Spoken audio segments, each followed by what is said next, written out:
우리는 누구나 커뮤니케이션을 하고 살아갑니다.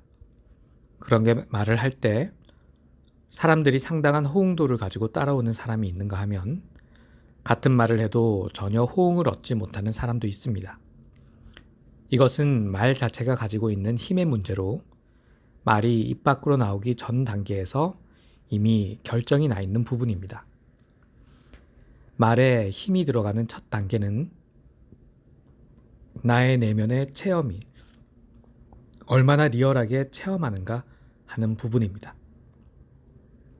이것이 제대로 이루어지지 않으면 커뮤니케이션에서 다른 테크닉들은 지엽적인 것들에 지나지 않게 됩니다.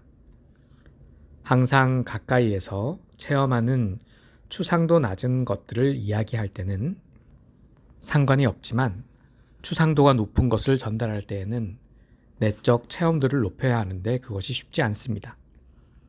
그러므로 이 부분은 훈련을 통해 익숙해지도록 해야 합니다. 언어를 시각적으로 인지한다. 결론부터 말하면 내가 뭔가를 말할 때 그 말을 볼 수 있어야 합니다. 그저 그것을 알고 느끼고 있는 정도가 아니라 말하고 있는 것들을 눈으로 보면서 이야기하는 수준을 말합니다. 예를 들어 일전에 대화형 체면 강의를 할 때 쉬는 시간에 대화형 체면의 프로토콜을 1단계부터 9단계까지 적었습니다.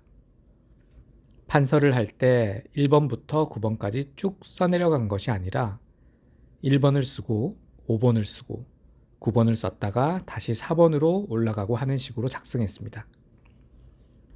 강의 전에 필기할 부분을 미리 만들어 놓고 강의를 시작한 것이 아니라 강의를 하다 보니 이러한 형태의 프로토콜이 필요할 것 같아서 그 순간에 내면 공간에서 떠다니는 것을 재구성하여 썼습니다.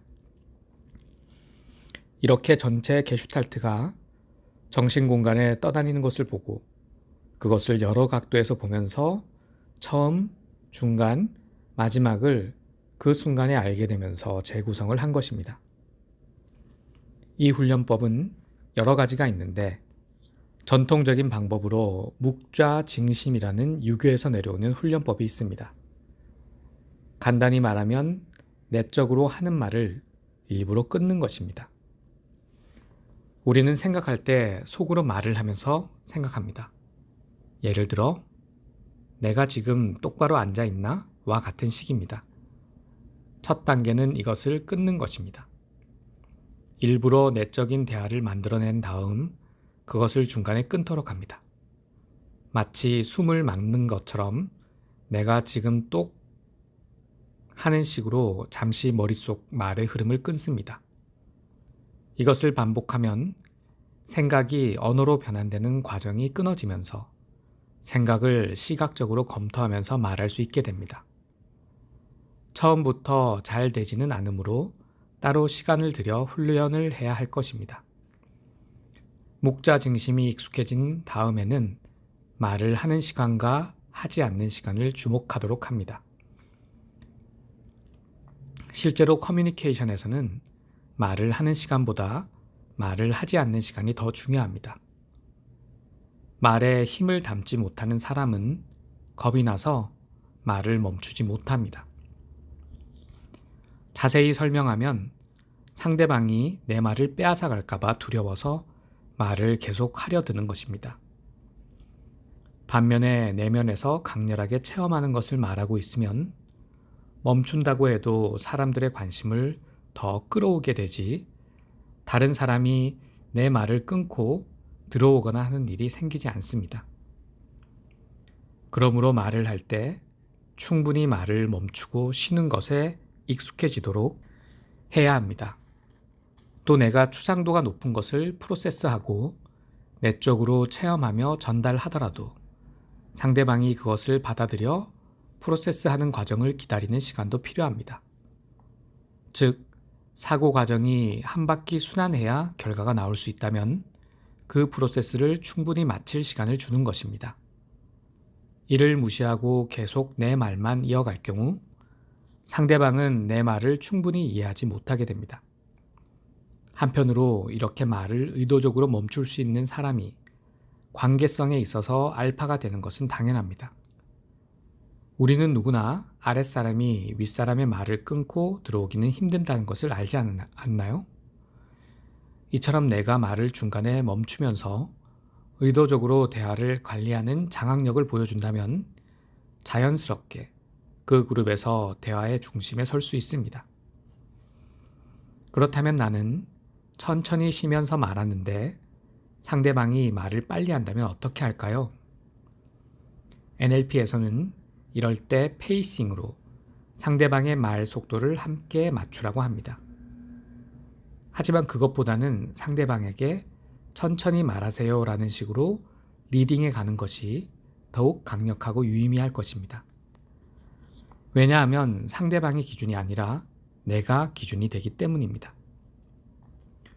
그룹 전체를 상대로 이야기를 할 때에도 이와 같이 할 수 있습니다. 그룹 전체를 한 사람으로 묶어서 대하는 것입니다. 앞서 말했듯 각각의 개인들은 개별적 존재이지만 추상도를 높이면 20대 남성 그룹, 30대 여성 그룹 등으로 그룹의 보편성을 추출할 수 있습니다. 훈련을 통해 이렇게 높아진 추상도에 대하여 리얼리티를 높일 수 있다면 이를 대상으로 대화하는 것이 가능해집니다. 이렇게 대화하는 사람의 추상도를 높이는 것을 다른 상황에 적용해 볼 수 있을 것입니다.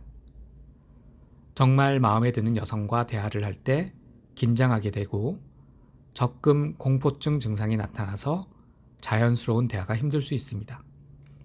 이럴 때 그녀의 추상도를 높여서 나의 내면에서 나랑 친하고 나를 참 많이 좋아하는 여성으로 변화시키는 것입니다. 이렇게 내적 시각 체험 능력이 강해지면 대화를 할 때 긴장감 없이 자연스럽게 그녀를 대할 수 있습니다.